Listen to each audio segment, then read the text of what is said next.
నమస్కారం గురుగారు. నమస్కారం అమ్మా సృజన. గురుగారు, గత వీడియోలో చూసుకున్నట్టయితే మనం ముక్కు మీద బల్లి పడినట్లయితే కనుక ఎలాంటి ఫలితాలు కలుగుతాయి అనేసి చూసుకున్నాము. మరి ఈ వీడియోలో వచ్చేసి మనం మీసం మీద కానీ గడ్డం మీద కానీ బల్లి పడినట్లయితే ఎలాంటి ఫలితాలు కలుగుతాయో తెలియజేయండి. తప్పకుండా అమ్మా. మనకి మీసం ఇప్పుడు ఎవరు పెంచట్లేదు. పెంచినా పెంచకపోయినా కొంతమంది ఇలాగ రింగులు తిప్పుంచేవారు. అలాగే మామూలుగా మీసం ఎలా ఉన్నా లేకపోయినా మీసమే. మరి తెలుగువాడి పౌరుషానికి మీసం గుర్తట. పల్నాటి రాజులు వీళ్ళంతా మీసాలు పెంచేవారు. ఆ మీసం మీద బల్లి పడితే ఏమవుతుందో కూడా తెలుసుకొని పెంచుకునేవారు. మీసం మీద కనుక బల్లి పడితే అధిక ధన లాభాలు కలుగుతాయని శాస్త్రం చెబుతుంది.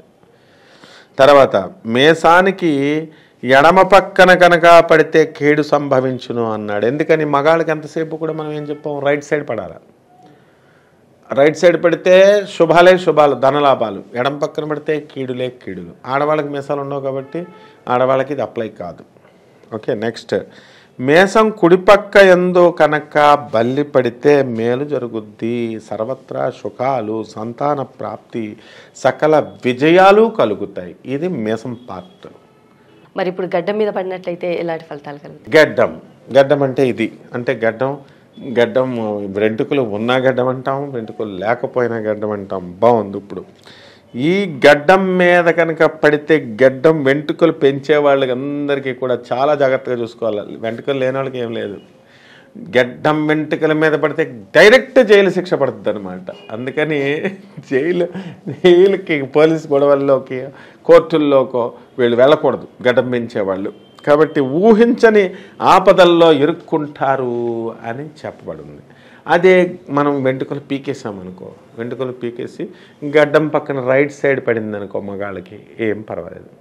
అలాగే ఆడవాళ్ళకి కనుక ఎడం పక్కన పడితే ఏం పర్వాలేదు.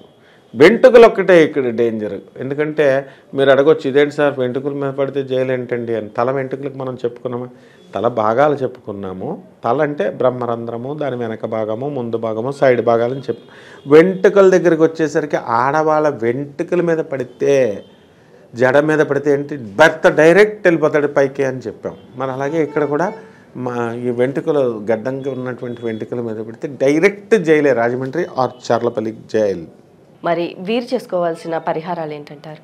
ఈ వీళ్ళకి బల్లి అనుకోకుండా పడింది.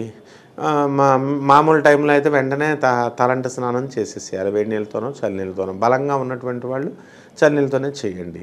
అనారోగ్యవంతులు పాపం చిన్నపిల్లలు వీళ్ళు చేయలేరు కాబట్టి వేడి నీళ్ళతో చేసినా ఏం ప్రాబ్లం లేదు. తలంటి స్నానం చేసిన తర్వాత మనము ఇది నువ్వులు తీసుకోవాలా.